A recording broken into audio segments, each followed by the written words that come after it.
सारंशने दररोजप्रमाणे बाहेर नजर टाकली.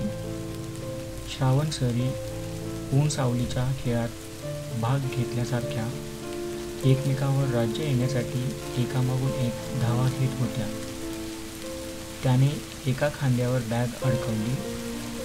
त्यात वाचण्यासाठी पुस्तक आणि त्याच्या आठवणीच्या कप्प्यातील काही त्यानेच निवडून ठेवलेल्या आठवणी.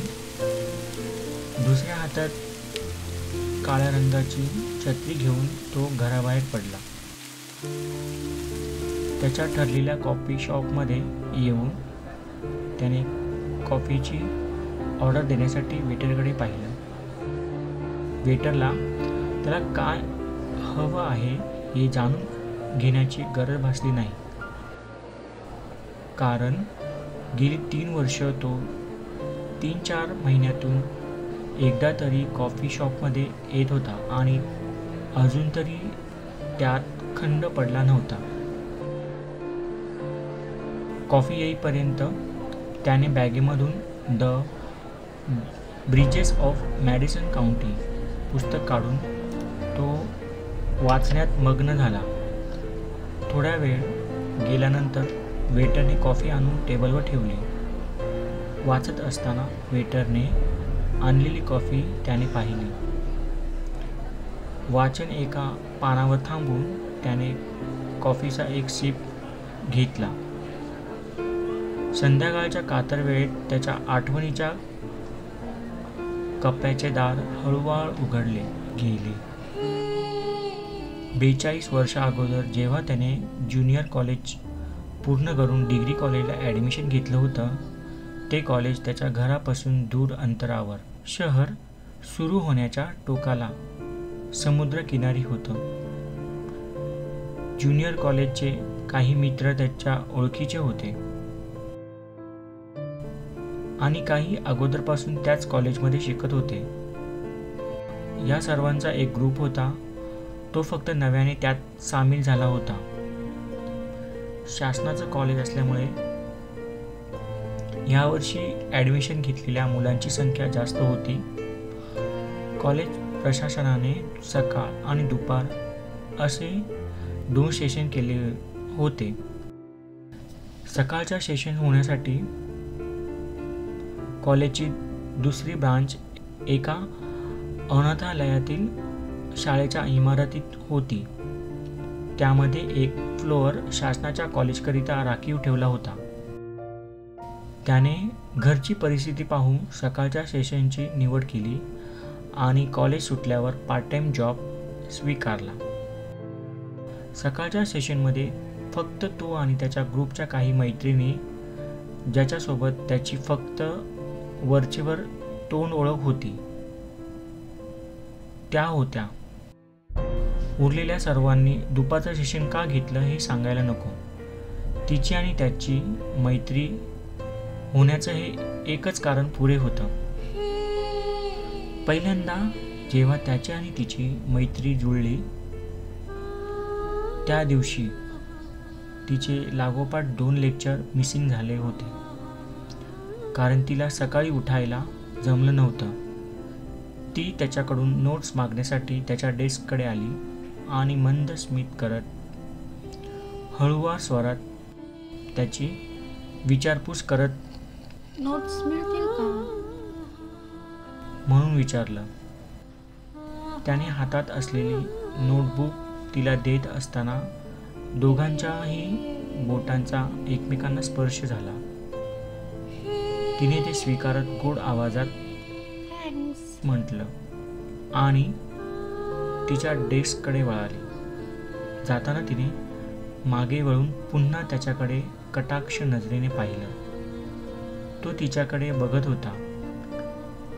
रिसेसमध्ये ती अनाथालयातील शाळेच्या मुलांशी खेळायची, पायऱ्यावर बसून गप्पा गोष्टी करायची. त्यांच्यात ती मिळून जणू त्यांच्यातील एक वाटायची. लेक्चर झाल्यावर वर्गाबाहेर पडताना ती त्याच्याजवळ आली आणि त्याला विचारलं, कुठे जाणार आहेस? त्याने कोणताही भाव चेहऱ्यावर न आणता उत्तर दिलं, मी स्टेशनला जाणार आहे. तिथून जॉबला. तिने पुढे म्हटलं, मी स्टेशनपर्यंत सोबत आलेले चालेल? त्याने हलकं गालावर हसू आणत हो नक्कीच म्हटलं आणि दोघेही स्टेशनच्या दिशेने जाऊ लागले. त्याने तिच्याकडे नजर वळवली. गोरा नितळ वर्ण, गोल चेहरा, सपाट माथा, त्यावर कोणत्याही प्रकारची अट्टी पडली तरी दिसणार नाही असा. तिच्या गालांचे उंचवटे, तपकिरी रंगाचे डोळे, लांब पण थोडे कुरळे केस. आज तिने डार्क मेहंदी रंगाचा पंजाबी सूट घातला होता. ओढणी मानेपासून दोन्ही हात ओरोजापर्यंत पूर्ण झाकलेली. एका खांद्यावर लेदरची बॅग आणि दुसऱ्या हातात छोटा लेडीज रुमाल. नाकावर छोटासा चमकणारा टिपका. त्याने तिला पूर्ण निहाळून घेतलं. तिची उंची त्याच्या खांद्यापर्यंत लागत होती. शारीरिक बांधा नुकतंच भरीव कमळाच्या कळीने फुलण्याचं सुरू केल्याप्रमाणे आकर्षक, तरतरीत, स्वच्छ दिसत होतं. ती त्याच्याशी कॉलेजच्या ग्रुपमधल्या मित्रमैत्रिणीचे नाव आणि स्वभाव, आवड, पिकनिक बाबत सांगत होती. तो फक्त हुंकार देत होता. तिच्या गप्पांमध्ये ते दोघेही स्टेशनला पोहोचले. त्याला जॉबला जाण्यास उशीर होईल म्हणून त्याने तिला औपचारिक बाय म्हटलं आणि नुकतीच आलेली ट्रेन पकडली.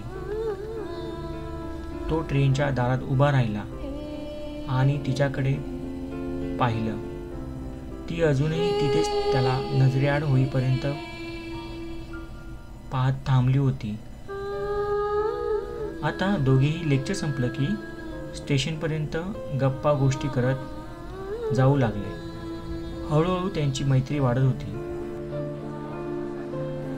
इतक्यात कॉफीच्या कपमधली कॉफी संपली असल्याचं त्याला कळलं. त्याने कप टेबलवर ठेवला आणि पुन्हा थांबलेल्या पानावर वळत तो वाचण्यात लक्ष देऊ लागला. वेटर रिकामा कप घ्यायला आला.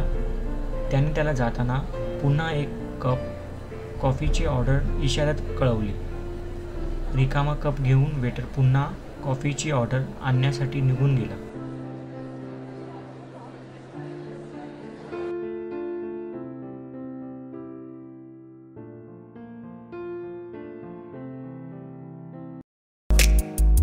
हाय मित्रांनो, कथा आवडली असल्यास लाईक करा, शेअर करा आणि सबस्क्राईब करा. पुन्हा भेटूया पुढच्या भागात. धन्यवाद.